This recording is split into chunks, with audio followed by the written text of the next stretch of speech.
Minister صاحب تھوڑا اس سے ہٹ کے اگر بات کریں، جو کانسیکوینسز کے ٹولز ہوتے ہیں اس میں آئی ایم ایف ہم نے دیکھا ہے کہ رشیا کے حال میں جو اکنامک سینکشنز لگائی گئیں، جو بریٹن ووڈ انسٹیٹیوشنز ہیں ان کو بھی استعمال کیا جاتا ہے، فیٹف کے انسٹیٹیوشن کو استعمال کیا جاتا ہے.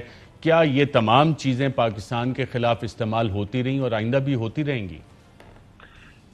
دیکھیں، اگین میں پھر وہی کہوں گا ایک مفروضے کے اوپر کہ کون سا ملک ہے اور کیا وہ ٹول استعمال کرتا ہے یہ تو، اور یہ اس جو دستاویز ہے، وہ جو مراسلہ ہے، اس کے اندر یہ لکھا ہوا بھی نہیں ہے کہ کیا ٹول استعمال کیا جائے گا، لیکن یہ بالکل دو ٹوک واضح الفاظ میں لکھا ہے کہ خوفناک نتائج ہوں گے اگر عمران خان وزیر اعظم کی کرسی پر بیٹھے رہیں.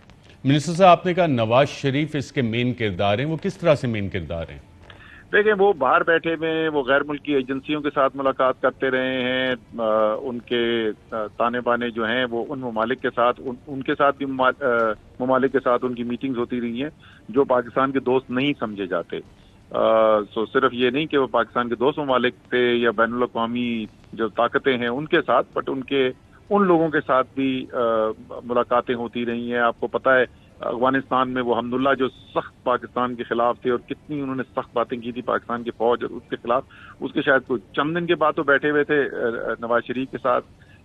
اسی طریقے سے یہ بھی خبریں آئیں کہ انڈیا کے نیشنل سیکورٹی ایڈوائزر جو ہیں ان کے ساتھ بھی میٹنگ ہوئی اور دوسرے ممالک کے ساتھ. سو عدم اعتماد کی تحریک کرنے والوں کا جو وہ بیانیہ تھا، جو ہمارے وہ ممبرز ہیں پارلیمنٹ کے، ان تک وہ بات پہنچاتے تھے، اس کے اندر بڑا یہ واضح ہنٹس کرائے جاتے تھے کہ بہت ہی اونچے لیول کے اوپر یہ فیصلے ہو گئے ہیں، عمران خان کو جانا ہے.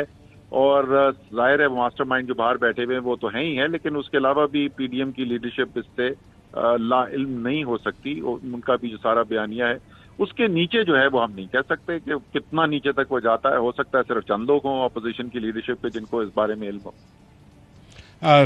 مکسی صاحب نے آج آپ سے رابطہ کیا لیٹر کے حوالے سے؟ جی، مکسی صاحب نے مجھے رابطہ کیا تھا. مکسی صاحب کا بالکل میری پریس کانفرنس کے فوری بعد ان کا فون آیا تھا، اور ان کا یہ کہنا تھا کہ اگر ایسی چیز ہے تو واقعی میں ہمیں اس کو دیکھنا چاہیے اور ہمیں فیصلہ کرنے سے پہلے پھر اپنے فیصلے پر غور بھی کرنا چاہیے. اور ان کی تجویز یہ تھی کہ وزیر اعظم کو یہ مشورہ دیا جائے کہ پارلیمانی ہیڈز کی ایک میٹنگ بلا لی جائے اور ان کے ساتھ شیئر کیا جائے. بالکل ٹھیک ہے. میں آپ سے یہ بھی جاننا چاہوں گا کہ ووٹ آف نو کانفیڈنس، آپ کے نمبرز پورے ہیں اس وقت، اور کیا ووٹ آف نو کانفیڈنس کو آپ کانفیڈنٹ ہے آرام سے ڈیفیٹ کر لیں گے؟ اور ووٹنگ کس دن ہوگی؟ دیکھیں، اس وقت تک جب میں آپ سے بات کر رہا ہوں، ابھی تک تو ہمارے خیال میں اپوزیشن اپنے نمبر پورے نہیں کر سکی. ہمیں تو نہیں نمبر پورے کرنے، نمبر انہوں نے پورے کرنے ہیں، اور ابھی تک کی صورتحال یہ ہے کہ ان کے نمبر پورے نہیں ہوئے. اور ظاہر ہے ابھی کچھ دن باقی ہیں اس کے اندر، دیکھیے آگے کیا صورتحال بنتی ہے. ان کے نمبر بڑھتے ہیں یا کم ہوتے ہیں، دونوں چیزیں ہو سکتی ہیں.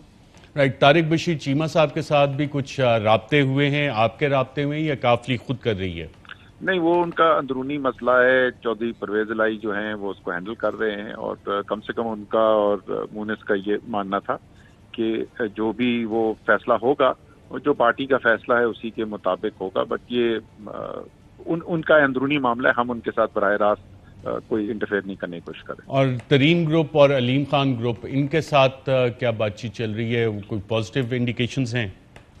جی، ان کے ساتھ ظاہر ہے یہ پارٹی کے لوگ ہیں، ان کے ساتھ ہمارے مختلف لوگوں کے مسلسل رابطے رہتے ہیں. وہاں پر بھی سوچ بچار ہو رہی ہے، لیکن مجموعی طور پر پنجاب اسمبلی کا اگر آپ مجھے پوچھیں تو ری ایکشن جو ہے وہ مثبت آیا ہے اناؤنسمنٹ کے بعد. اور امید یہی ہے کہ وہاں پر پرویز الہی جو ہیں وہ وزیر اعلیٰ منتخب ہونے میں کامیاب ہوں گے. اور ان کا مطالبہ بھی دونوں کا یہی تھا کہ مائنس بزدار کیا جائے، یہ مطالبہ آپ نے مان لیا ہے؟ جی، ظاہر ہے وہ تو جب اعلان کر دیا کہ پرویز الہی کینڈیڈیٹ ہیں تو ظاہر ہے بزدار صاحب تو نہیں ہوں گے چیف منسٹر. وفاقی وزیر اسد عمر صاحب، بہت شکریہ پروگرام کے اس سیگمنٹ میں شرکت کرنے کا. ناظرین، رجیم چینج کی اگر بات کی جائے تو رجیم چینج کا پروجیکٹ امپلیمنٹ کیسے ہوتا ہے یہ ہم نے پہلے بھی آپ کو بتایا تھا، لیکن آج کی اس کی ریلیونس انتہائی زیادہ بن گئی ہے جب وفاقی وزراء نے یہ پریس کانفرنس کی. وزیر اعظم عمران خان صاحب نے جلسے میں یہ اعلان کیا. رجیم چینج کا پروجیکٹ ڈی کلاسیفائڈ ڈاکومنٹس کے ذریعے ناظرین آپ کو بتاتے ہیں. اور کیا سوال یہ ہے کہ کیا پاکستان میں واقعی یہ ہو رہا ہے؟ اور وہ ایک مشہور کہاوت ہے کہ جب روم جل رہا تھا تو نیرو بانسری بجا رہا تھا. اب نیرو کون بانسری بجا رہا ہے اس پہ ناظرین یہ آپ جب رپورٹ دیکھیں گے تو آپ کو زیادہ بہتر سمجھ آئے گا. بڑے پیمانے پر عوام پر اثر انداز ہونے کے لیے سی آئی اے نے سیاسی جماعتوں، تنظیموں اور پروپیگنڈا پھیلانے والوں کے ساتھ رابطے قائم کیے. اس مہم کے پہلے ہفتے میں سی آئی اے نے ایک پروپیگنڈا گروپ کو چلی کے علاقے سینٹیاگو میں یومیہ 20 ریڈیو سپاٹس بنانے کے ساتھ ساتھ صوبائی اسٹیشنز بنانے کے لیے فنڈ کیا. سینٹیاگو کے 3 اسٹیشن کے ساتھ ساتھ 24 صوبائی اسٹیشنز پر ہر روز 5 بار 12 منٹ کی نیوز براڈ کاسٹ چلائی گئی. جون کے آخر تک یہ پروپیگنڈا گروپ قومی سطح پر 24 ڈیلی نیوز کاسٹ شروع کر چکا تھا، جبکہ 26 ہفتہ وار کمنٹری پروگرام شروع ہو چکے تھے. اس کے ساتھ ساتھ 3000 پوسٹرز یومیہ تقسیم کیے گئے. یہ پروپیگنڈا مہم ایک چونکا دینے والی مہم تھی. اس سارے دورانیے میں میڈیا نے خاص توجہ حاصل کی. سی آئی اے نے چلین پریس میں اپنے ہم خیال لوگ تیار کیے اور ان کو سپورٹ فراہم کی. سی آئی اے کا یہ مشن 2 حصوں پر مشتمل تھا. ایک مشن یہ تھا کہ بائیں بازو کی جماعتوں کے اتحاد کی کوششوں کو ناکام بنایا جائے. دوسرا مشن یہ تھا کہ چلی کی ان سیاسی لیڈرز اور جماعتوں کو مضبوط کیا جائے جو نان مارکسسٹ تھی. ان عزائم کو کامیاب بنانے کے لیے سی آئی اے نے 6 منصوبوں پر کام کیا. ان عزائم میں کامیابی کے لیے چلی کے اندر تمام میڈیا کو استعمال کیا گیا اور اس کے ساتھ ساتھ عالمی پریس میں بھی یہ چیزیں پھیلائی گئی. 15 اکتوبر سے 20 اکتوبر کے دوران سی آئی اے نے پولیس اور آرمی کا اعلیٰ عہدوں پر موجود افسران کے ساتھ 21 بار رابطہ کیا. مارشل لاء لگانے والوں کو یہ گارنٹی دی گئی کہ امریکی حکومت کی جانب سے انہیں مارشل لاء لگانے سے پہلے اور اس کے بعد ہر طرح کی سپورٹ فراہم کی جائے گی. سی آئی اے یہ جانتی تھی کہ مارشل لاء کے پلان میں چلی کے آرمی چیف کی برطرفی اور اس شخص کی برطرفی شامل تھی جس نے اس پلان کی مخالفت کی. سی آئی اے نے 22 اکتوبر کو چلین آفیسرز کو 2 مشینز گن بھی فراہم کی. معیشت سے متعلق پروپیگنڈا منصوبے کا مقصد معیشت کو کمزور دکھانا اور عالمی سطح پر ایلینڈے مخالف معاشی بیانیہ قائم کرنا اور پھیلانا تھا. مثال کے طور پر صحافت کے لبادے میں چھپے ایجنٹس کو چلی بھیجا گیا اور یہ ظاہر کیا گیا کہ ان کے وہاں جانے کا مقصد صرف رپورٹنگ کرنا ہے. 28 ستمبر تک سی آئی اے نے 10 مختلف ممالک کے صحافیوں کو چلی میں داخل کروایا. سی آئی اے نے پروپیگنڈا نیوز آئٹم، چھوٹے اخبارات اور دیگر پروپیگنڈا سے متعلق سرگرمیوں کو بھی فنڈ کیا. آخر میں سی آئی اے نے امریکی صحافیوں کو انٹیلیجنس بریفنگ دی. سی آئی اے کی بریفنگ کے بعد ٹائم میگزین نے امیدوار ایلینڈے کی جیت سے متعلق اپنی سٹوری کا وقت اور تھرسٹ ہی بدل دیا. امریکہ کا اصل مقصد یہ تھا کہ ایلینڈے حکومت پر اتنا دباؤ ڈالا جائے کہ وہ اندرونی طور پر مضبوط ہو ہی نہ سکے اور امریکی مفاد کے خلاف کوئی پالیسی نہ بنا سکے.